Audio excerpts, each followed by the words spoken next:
Hey everyone, Harry here to talk about the hearing going on right now in Judge Cannon's courtroom. Another pristine example of a motion that Donald Trump makes a big ballyhoo about in 29 pages that would detain or make a normal district court judge pause for 15 seconds.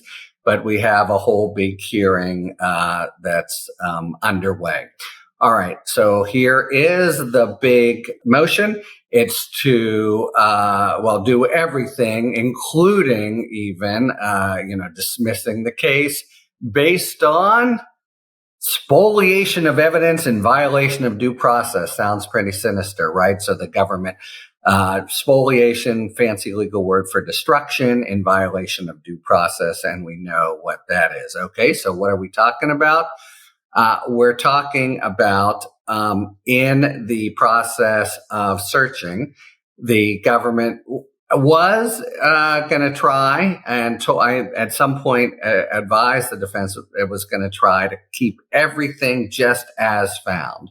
But the combination of some upending that NALTA had done and just the pell-mell variety of documents, but also tchotchkes and little things in individual boxes made that impossible. So instead, they did box-to-box integrity. That is, these boxes of documents, as they came up to Washington and as they were turned over to the defense, had in every box the exact contents of that same box as the government encountered it in Mar-a-Lago. But, says Donald Trump, because the order of some of the documents have been varied. In other words, they put it together, but didn't keep it in the exact order, which wouldn't have been possible given the way they encountered it.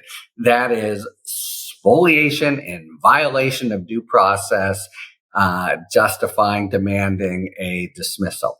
Why would a normal judge, be deterred? Not a minute, because as the government leads off in its answer, there's never been a single case that has done anything remotely like find spoliation, much less dismiss, based on this claim. Spoliation is a very rare remedy that you can give where two things are shown. One, the actual spoliation, but of course there isn't any spoliation here. Nothing's missing.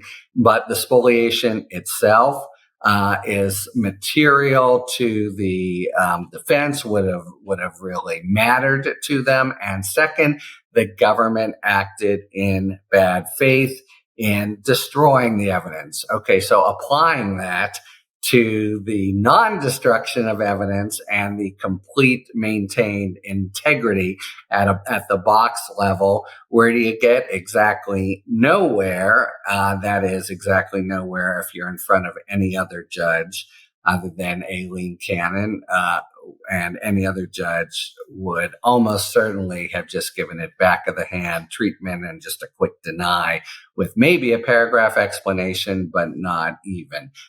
Because, again, Trump proffers exactly zero precedent for this, but just a lot of kind of vituperation and accusations of some kind of sinister conduct, and therefore, every part, the bad faith, the materiality, no explanation. And in fact, I don't even see how you could concoct one that somehow the order of what's in the box is material to your defense.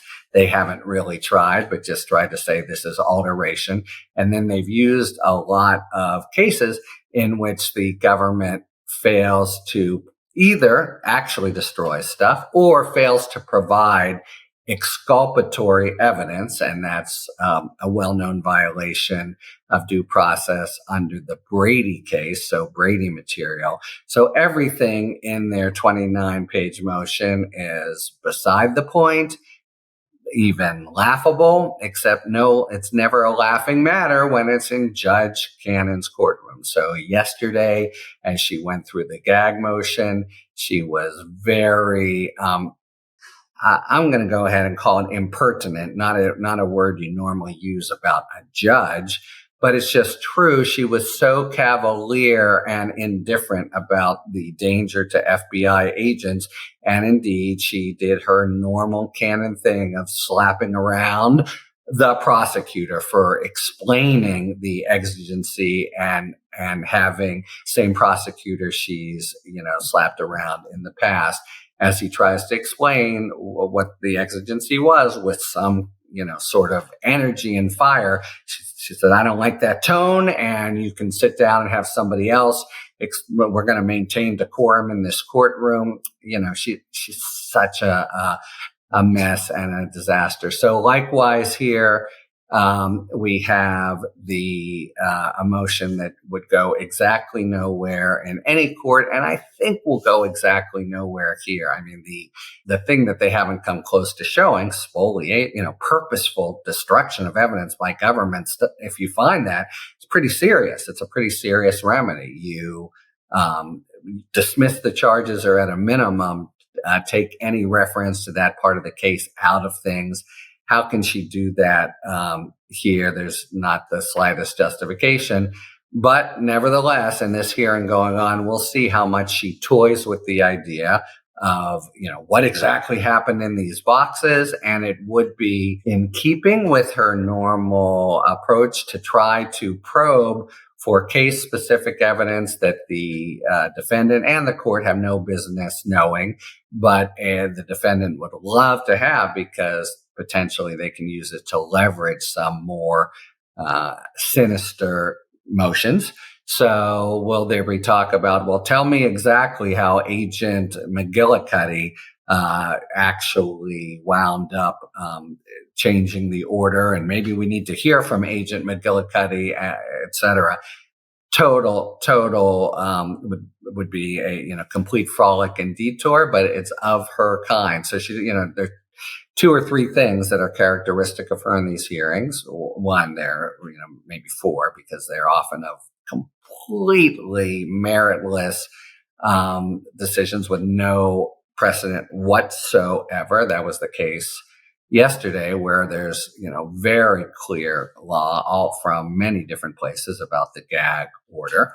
But she, one, likes to slap around the government. We'll see what she does, and I'm sure her erstwhile and maybe current patron, Donald Trump, loves that too. It's very evident that he insults in savage terms all the judges everywhere, with, of course, the exception of Cannon, who is towing his boat. And I think there's only one hypothesis, for not very good reasons. I have an op-ed in today's LA Times that sort of lays it out.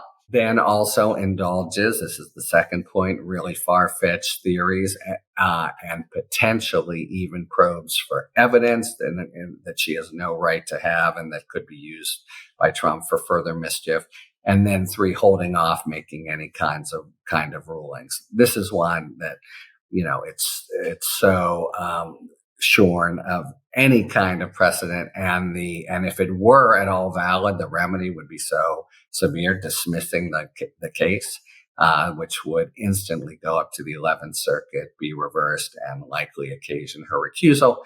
That you could see her holding it. She loves to hold motions and not decide them, but you can't see her actually going against the government here. But we'll see if at the hearing she either abrades the government prosecutor, as she likes to do independently, or whether she makes any kind of demand or inquiry in the direction of case-specific evidence. Just what did this agent or that agent do, which normally would have nothing to do with a motion like this, but that would be in keeping for the good Judge Cannon.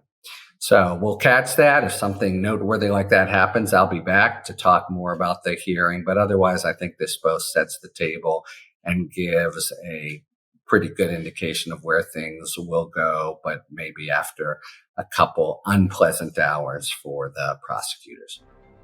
Talk to you later. Thanks for tuning in. If you enjoyed this video and other Talking Feds content, please take a second to like and subscribe. Talk to you later.